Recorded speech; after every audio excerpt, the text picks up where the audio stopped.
High সবাইকে, welcome back to our channel. আমার জন্মদিন উপলক্ষে দুদিন আগে আমরা দুজন মিলে একটা ছোট্ট ট্যুর করে এলাম দার্জিলিং, আর তার সাথে দুটো পাহাড়ি গ্রাম সিটং আর তাকদা। আজ আমাদের বেড়াতে আসার দ্বিতীয় দিন। আজ আমরা তাকদায় থাকব।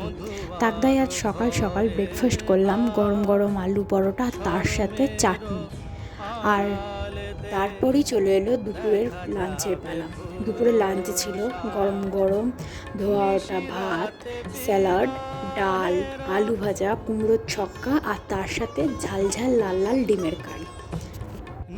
ব্যাস, তারপর সন্ধে গড়ালো, আর সন্ধে গড়াতেই ডাক পড়লো স্ন্যাক্সের। আর স্ন্যাক্সে ছিল গরম গরম পকোড়া, তার সাথে দার্জিলিং টি।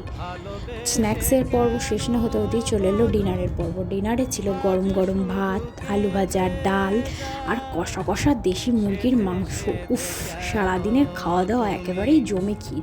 আর আজকে এসব খাওয়া দাওয়া দিয়েই দিনটা সারলাম। তো টাটা। আর প্রতিবারের মতো আজকে সেই কথাটাই বলতে চাই, আমার ভিডিওর ভয়েসে যদি কোনো ভুল ত্রুটি হয়ে থাকে তাহলে মার্জনা করবেন। আর ভিডিওটা ভালো লেগে থাকলে লাইক, কমেন্ট, শেয়ার করে দিন।